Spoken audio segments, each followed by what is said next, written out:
I'll be happy. Any questions or anything? So how long did you work for him? Are you still working for him? Well, you always work for him. You can't ever quit. Not officially, but Yeah. you can't escape. I started working for him when he first ran for governor in 1976, 35 years ago. And I worked through all his campaigns and all his terms as governor. But the joke we all have is that you never stop working for him. And Hunt is not a guy of small talk.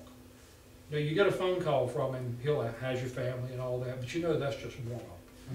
So by the time this conversation is over, I'm going to have a job to do, an assignment. Yeah. And actually this one, when this happened, he called me one day and he said, I need to talk to you. Can you come to the office? And that's when you know it's really going to be trouble. He's got to do it in person. And he sort of knocks around the subject for a while. He says, I really decided I want somebody to write my biography. Would you be willing to do it? I said, well, yeah, absolutely. It'd be an honor. So it took me 4 years. So is he happy with it? Yeah. He, it's been like another campaign for him, particularly November and December when he had more time.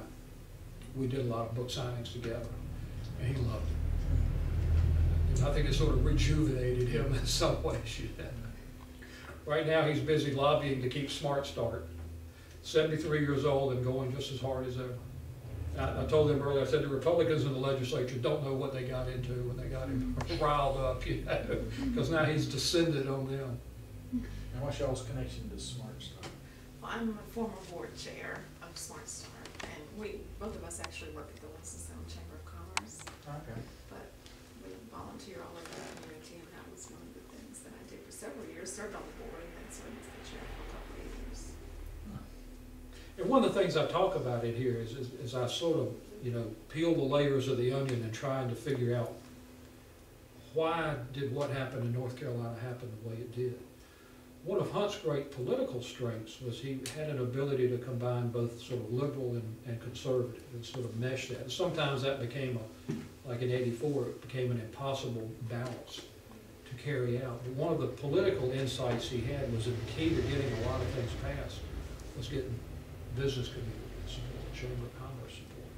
So a lot of the things he did in education, a lot of the things he did in Smart Start. And now, so when he's going back trying to save it, that's who he mobilizes. What he'll do is he'll go to a community, he'll get local people, say, you call Pete Brunstetter or whoever it is, and you tell him, so he doesn't just hear it from me. That's been a big part of the success of this state. And the other interesting Winston-Salem angle in this, and I've always thought he should be a book, but I can't get anybody willing to commission it, is a man here named Burt Bennett. Any of you know who Burt Bennett is? You all know him? Quality Oil Company, his family started. And it's an interesting story because he's very sort of, I mean, I always had an impression of Winston-Salem, particularly in the old days, sort of having an aristocracy, you know, the business owners. And Burt was very much part of that. His family was very much part of it. But he was very progressive. He had very progressive racial attitudes. He was Terry Sanford's campaign manager in 1960. And that was the first campaign Hunt worked in. Hunt organized college campuses. And Burt Bennett spotted him. He was always sort of looking for talent. He said, that's one of the people who's going to be involved in politics. And later on, when Hunt decided to run for statewide office, Burt was the first person he went to. And really got him, not really got him started, but really gave him a huge boost. It probably would not have been able to have been elected lieutenant governor at age 35, farm boy from Wilson County, North Carolina, without that kind of support. But it's just sort of illustrative of that progressive business community. A lot of it comes out of the people who went to the university, Chapel Hill, or NC State. And it's really a very special thing we've got. Hope we don't lose it. So did you grow up in North Carolina? I did. I grew up in Raleigh. Where'd you grow up? I grew up in Goldsboro. So where'd your girls grow up at? Walnut Cove in Stokes County. Okay. So What about that's you? county. Stokes County. Okay. Morganton, so not here, west. I grew up in Elkin. Oh, did you? Okay. And these girls are from out of state. Yeah. Well, we were raised, pretty much grew up in Lynchburg, Virginia. Our family's originally from upstate New York. Oh, okay. They stay down here long enough for us to call us Southerners. Actually, my husband, I'm the oldest, so my husband said, excuse me, he was waiting for more Southerners to join the family so he wouldn't feel so outnumbered. What's sort of interesting how people ended up coming here from other places, you know, because it's sort of got this image as a great place to live, great place to do business. Actually, I think it still is considered a great place to live.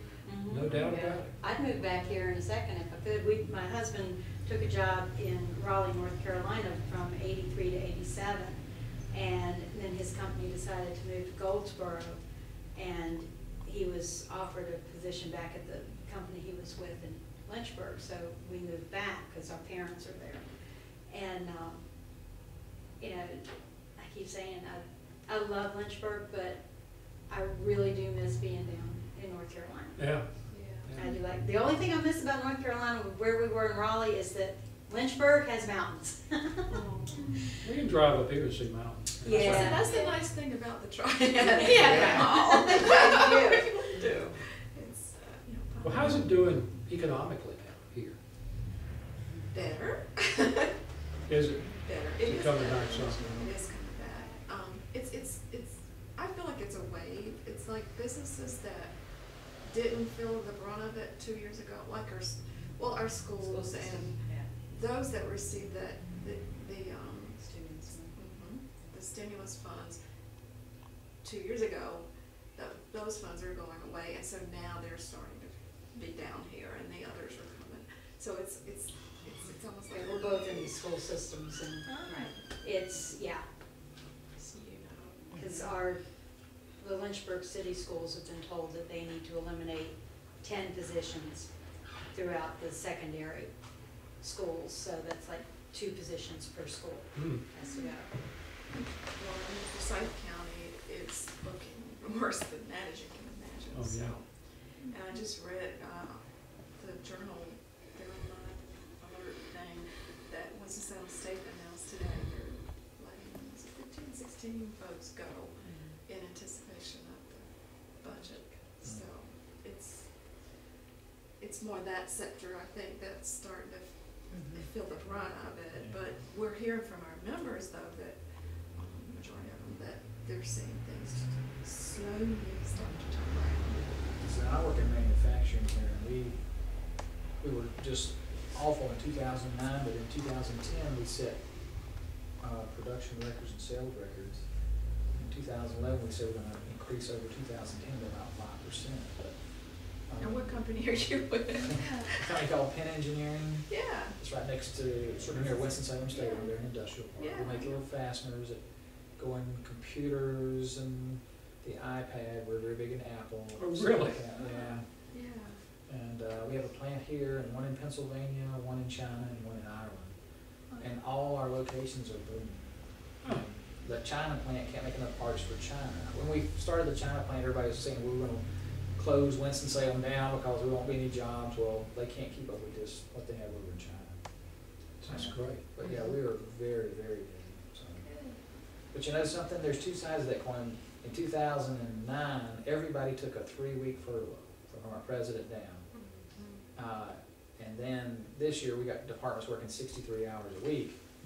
And I'll be honest with you, you know, when it's slow, it's terrible, but when it's this fast, it's terrible. So I don't know. I don't know which one's worse, other than I don't like to lay people off. But, you know, I mean, it's still just about as bad being as fast as we are. You just can't be happy, can you?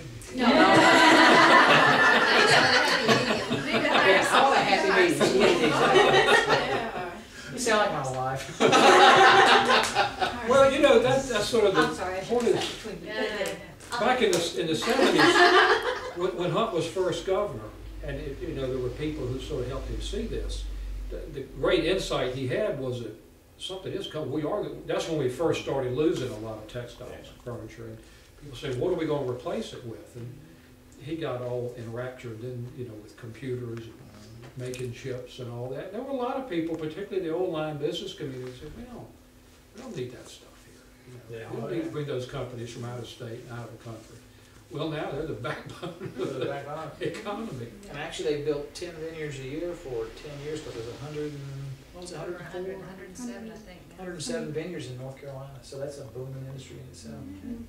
Yeah, Not that we've been to all of them, but we've been to quite a few.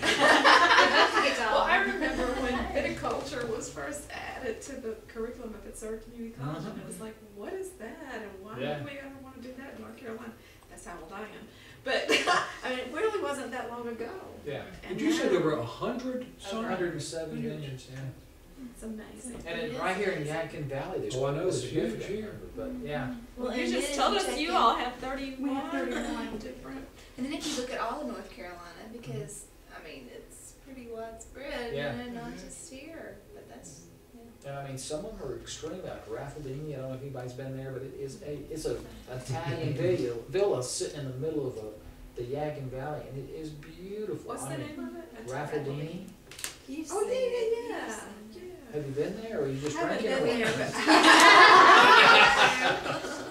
But no, it's a very beautiful vineyard, and there's other ones that are, There's not to some that in scale, but Morganton. I mean, they've got, Yeah. Valdez and Uh-huh. Valdez and Ponds.